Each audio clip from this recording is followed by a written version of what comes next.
Oke, assalamualaikum warahmatullahi wabarakatuh, rekan-rekan Waalaikumsalam sekalian. Eh, Waalaikumsalam. jadi syukur alhamdulillah kita bisa berkumpul di link Google Meet ini pada hari ini di hari Jumat tanggal 23 Juni 2023.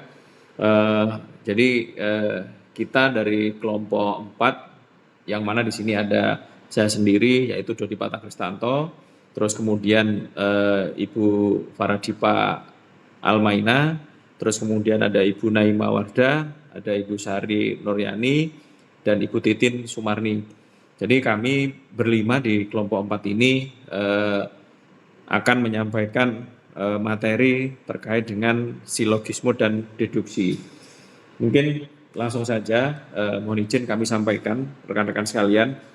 Jadi untuk silogisme dan deduksi sendiri di slide yang kedua ini, di sini kami menyampaikan tentang pengertian silogisme, yang mana silogisme ini berasal dari bahasa Yunani yang artinya konklusi. Silogisme sendiri adalah salah satu metode penelaran deduktif yang mengutip narabahasa. Metode deduktif ini adalah metode untuk menarik kesimpulan dari dua permasalahan atau premis umum dan premis khusus. Selanjutnya untuk silogisme sendiri adalah terdiri dari 3 preposisi, yang mana preposisi di sini yaitu preposisi pertama adalah premis mayor dan isinya adalah generalisasi. Terus kemudian preposisi kedua adalah silogisme, adalah premis minor dengan peristiwa atau pernyataan yang khusus. Terus kemudian preposisi ketiga yaitu silogisme, yang mana silogisme ketiga ini merupakan kesimpulan.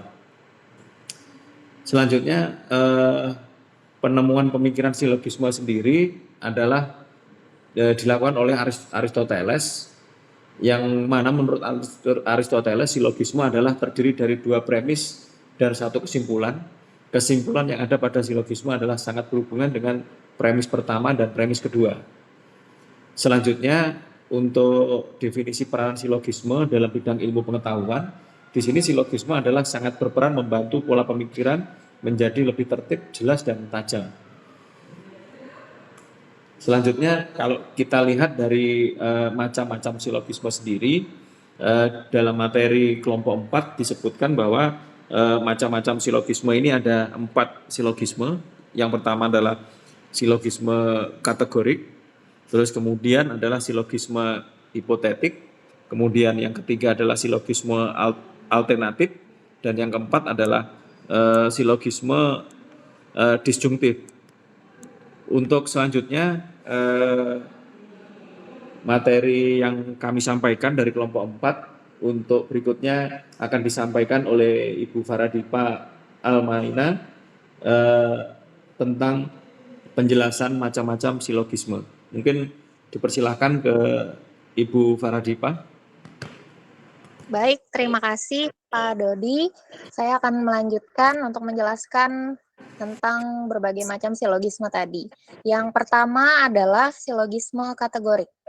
Silogisme yang premis-premis dan kesimpulannya berupa keputusan kategoris. Untuk mendapat kesimpulan yang benar, kita harus memperhatikan patokan-patokan dari silogisme. Contohnya, semua mamalia menyusui anaknya. Itu merupakan contoh premis mayor. Semua kambing adalah mamalia. Premis minor, dan kemudian semua kambing menyusui anaknya. Itu adalah konklusi. Kemudian silogisme yang kedua adalah silogisme hipotesis. Silogisme hipotesis merupakan suatu silogisme yang premisnya berupa pernyataan bersyarat. Jenis silogisme ini biasanya ditandai dengan adanya kata jika atau bila. Contohnya, jika hari ini hujan, saya tidak akan pergi ke rumah tante, premis mayor. Hari ini hujan, premis minor.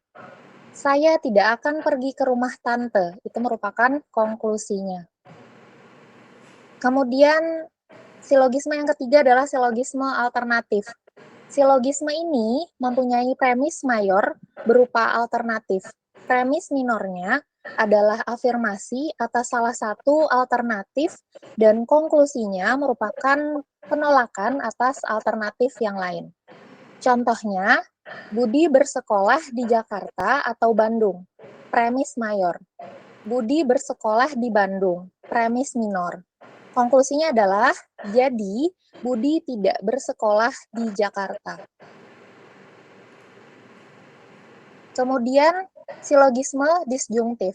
Silogisme ini mengutip dari website pendidikan di laman gurupendidikan.co.id, dijelaskan di mana premis mayor maupun minor merupakan bagian dari keputusan disjungtif.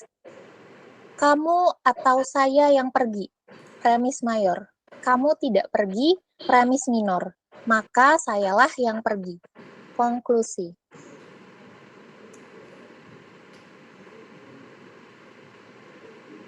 Kemudian penjelasan yang selanjutnya akan diteruskan kembali oleh Kak Naima. Terima kasih. Ya, terima kasih Diva atas kesempatannya. Selanjutnya saya akan melanjutkan tentang pengertian deduksi, yaitu penalaran yang mempunyai 3 buah proposisi.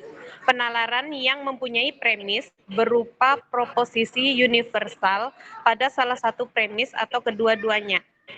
Penalaran yang mempunyai konklusi lebih khusus dibandingkan dengan premisnya.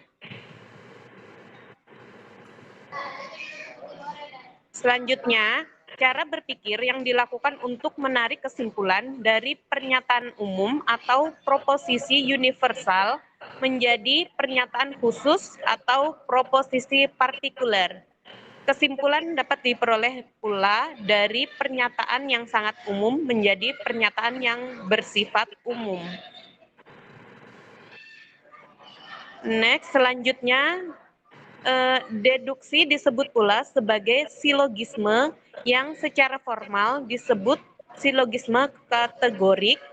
Silogisme kategorik terdiri dari proposisi kategorik berpola subjek atau dilambangkan dengan S, predikat dengan P, dan di antara S dan P terdapat kopula atau pengait. Misalnya, adalah, yaitu, ialah, merupakan, dan sebagainya. Lanjut. Adapun prinsip silogisme, prinsip persamaan dua hal adalah sama.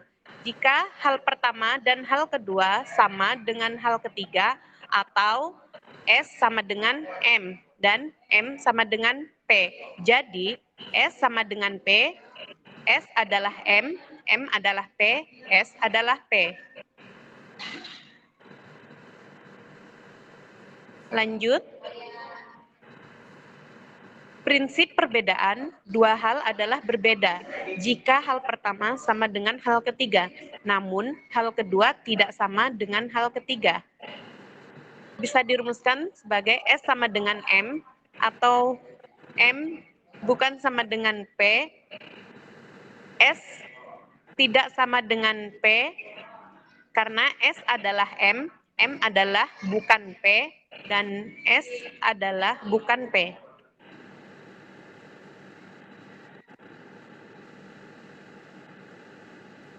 Selanjutnya, prinsip distribusi merupakan apa yang berlaku untuk kelas, maka berlaku pula untuk masing-masing anggota kelas. Semua burung mempunyai sayap. Kutilang adalah burung, jadi kutilang mempunyai sayap. Sayap berlaku bagi burung, maka berlaku pula bagi kutilang karena kutilang adalah burung.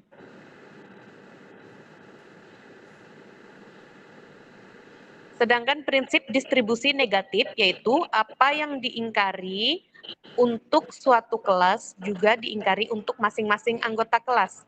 Misalnya, semua hewan tidak mempunyai daun. Kucing adalah hewan, jadi kucing tidak mempunyai daun. Daun tidak berlaku bagi hewan dan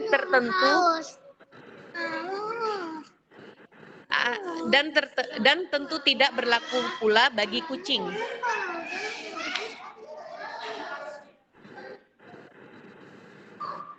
Ya, next.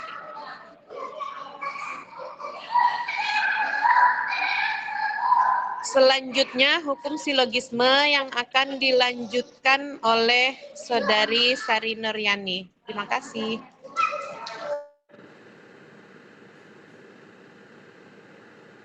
Terima kasih, Nema. Selanjutnya, saya akan membacakan hukum silogisme. Jumlah term dalam silogisme tidak boleh lebih dari 3. SMP. Term tengah atau M yang dilambangkan dengan M tidak boleh terdapat dalam konklusi. Term tengah atau M setidaknya satu kali harus berdistribusi. Next slide. Jika semua proposisi dalam premis afirmatif, maka konklusinya afirmatif. Proposisi dalam premis tidak boleh keduanya partikular, salah satu harus universal. Selanjutnya, proposisi dalam premis tidak boleh keduanya negatif, salah satu harus afirmatif. Dan jika salah satu proposisi negatif, maka konklusinya harus negatif. Next. Relasi silogisme, yaitu relasi kontrari, relasi dua proposisi universal, relasi proposisi A dengan proposisi E saling berlawanan. Jika proposisi A benar, maka proposisi E pasti salah dan sebaliknya. Next.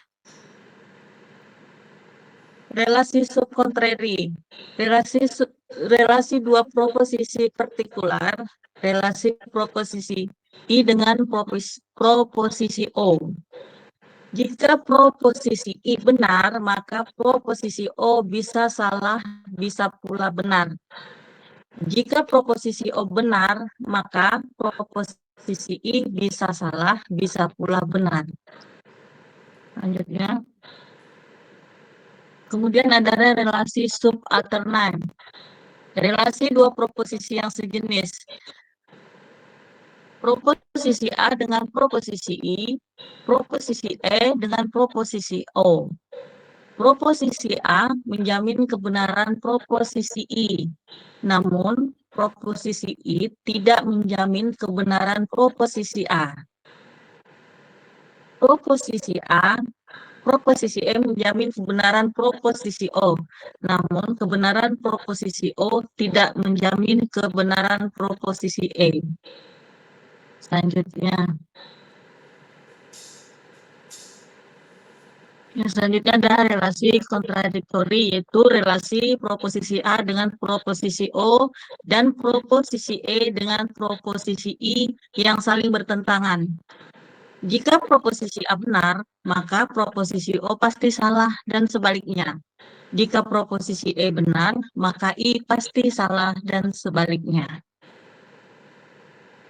Selanjutnya dibacakan oleh teman kita Titin Sumarni. Slide selanjutnya. Terima kasih Ibu Sari Nuryani. Di sini saya akan menjelaskan mengenai penerapan silogisme dan deduksi dalam kesehatan. Deduktif memiliki penalaran berupa penarikan kesimpulan. Sifatnya selalu khusus, tapi berdasarkan hal umum. Kamu bisa menemukan nilai kebenaran di mana mutlak apakah salah atau benar. Deduktif sendiri kesimpulannya harus selalu logis. Nantinya akan menemukan dari suatu premis yang dikeluarkan atau ditambahkan. Premis di sini menjadi asumsi, landasan maupun pemikiran pada penalaran. Ada anggapan mengenai benarnya paragraf tersebut sebagai aturan bersifat tetap. Tidak boleh memiliki kedua premis, melainkan hanya selalu satu yang dipakai. Next. Contoh silogisme deduktif dalam hal kesehatan. Peralihan dari musim kemarau ke musim penghujan atau disebut masa pancaroba merupakan awal munculnya berbagai bibit penyakit. Pada masa ini, hujan turun belum merata. Pada suatu tempat sudah hujan, sedangkan pada tempat lain masih panas dan berdebu. Tidak meratanya angin di kawasan hujan akan mudah menerbangkan debu atau berbagai kotoran. Anak-anak dan lansia termasuk kelompok paling rentan terkena penyakit karena sistem pertahanannya tidak sebaik orang dewasa. Jalan infeksi paling mudah ialah inhalasi atau terhirup, sehingga penyakit yang muncul meliputi batuk, pilek, bersin, hingga sesak napas. Penyakit lain yang juga diwaspadai yaitu kemungkinan penyebaran demam berdarah, DBD, dan diare. Demikianlah pemaparan tentang silogisme dan deduksi. Atas perhatiannya diucapkan sekian dan terima kasih. Kami kembalikan kepada Pak Dodi. Oke, terima kasih rekan-rekan sekalian. Demikian dari kelompok 4 rekan-rekan sekalian. Jadi semoga apa yang kita presentasikan bisa menambah wawasan kita, entah itu dari kelompok 4 ataupun dari rekan-rekan kita yang lain. Demikian yang bisa kami sampaikan, kami akhiri. Wabillahi taufiq wal hidayah. Assalamualaikum warahmatullahi wabarakatuh. Waalaikumsalam warahmatullahi wabarakatuh.